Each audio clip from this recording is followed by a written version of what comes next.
السلام عليكم. أه ما يمكنليش ما نهضرش على، رغم انني ما كنتش باغي نهضر صراحه، كنت متحفظ على انني نهضر لان ما غاديش نقدر نقول اكثر من داكشي اللي تقال واللي قالوه خوتي المغاربه، وركزوا لي سطروا لي على هاد خوتي المغاربه. احنا خوت بيناتنا، الله يرحم الوالدين. البارح السيناريو ديال البارح حتى واحد ما كان يتوقع صراحه، بعد التنظيم، من بعد الصورة ديال المغرب اللي تعطاتها للعالم، من بعد ما شفنا ملاعب مغربية، من بعد ما شفنا رقي الجمهور المغربي، طبيعة الحال يكون عندنا أعداء، هذا شيء طبيعي. الله يحسن لهم. الناس جات وشافت المغرب وما كانوش يتخيلوا أن المغرب بديك الجمالية وبداك التنظيم وبداك الاستقبال. كاين الناس اللي جاو راهم تصدموا في المغرب لأن كانت عندهم صورة أخرى على المغرب. السيناريو ديال البارح صدمنا كاملين، حتى واحد ما خرج راضي من الملعب، وحتى اللي شاهدوا الماتش في التلفازة حتى واحد ما كان راضي بديك النتيجة.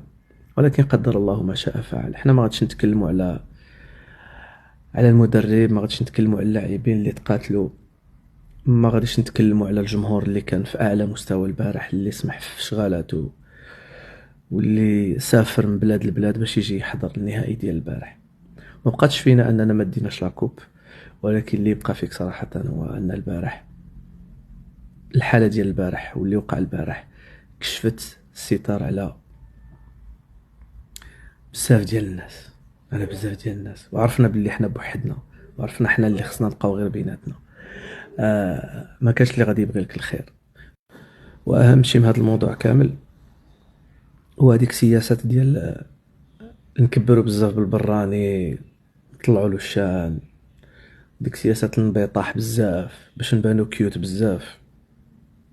بركه صافي، بارك علينا، الله يرحم الوالدين، كفايه كما قالوا، وبزاف كيوت كتر من القياس.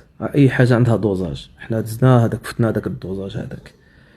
بركه فهمنا اليوم باللي حنا نتعايشوا غير مع بعضياتنا، حنا خصنا نتحابوا مع بعضياتنا، حنا خصنا نتعاونوا مع بعضياتنا، حنا خصنا نبغيو بعضياتنا، حنا خصنا نحميو بعضياتنا، حنا خصنا نتهلاو في ولاد بلادنا، نعليو بولاد بلادنا، نعليو بلادنا والقيمه ديال بلادنا والسمعه ديال بلادنا.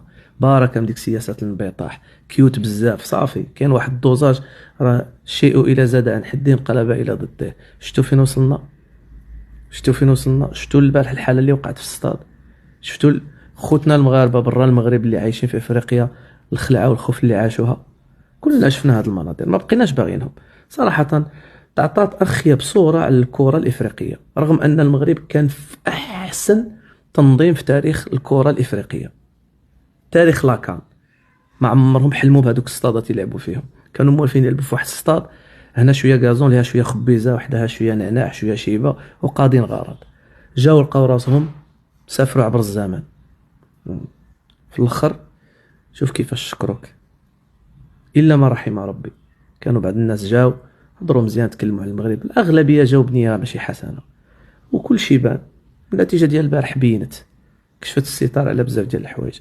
الله يرحم الوالدين، الناس المسؤولين والناس اللي في يدهم زمام الأمور، بارك علينا من هاد عقدات البراني.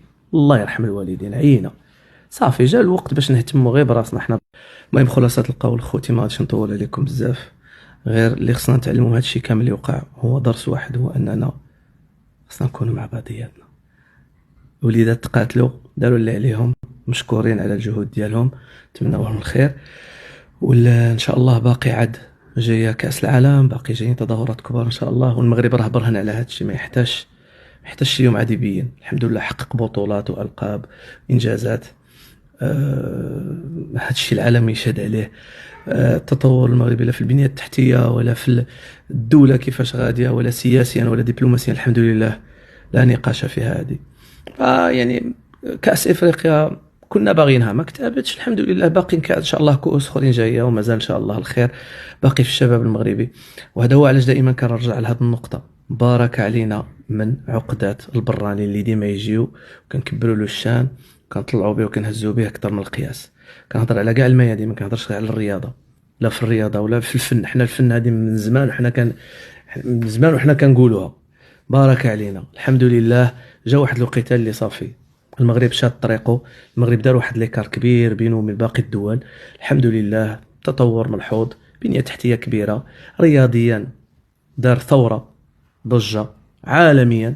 الكل ولا يتكلم عن المغرب، الكل ولا يخشى يتقابل مع المغرب ولا يخاف المغرب. ولينا نشوفوا يعني منتخبات كبار يخافوا يواجهوا المغرب، ما عمرنا حلمنا بها. الحمد لله، وهذه بفضل الجهود ديال الناس اللي في المكان المناسب. هادشي اللي كاين الحمد لله. الامور غاديه مزيانه، دائما تفائلوا. واللي ربحنا هو ربحنا واحد الحب، واحد التلاحم، وربحنا واحد الصوره جميله عطيناها للمغرب، عطيناها للعالم ديال المغرب. اذا خوتي تبارك الله عليكم، تهلاو لي في راسكم بزاف بزاف، ما يبقاش فيكم الحال. هادشي ان شاء الله، هذه ازمه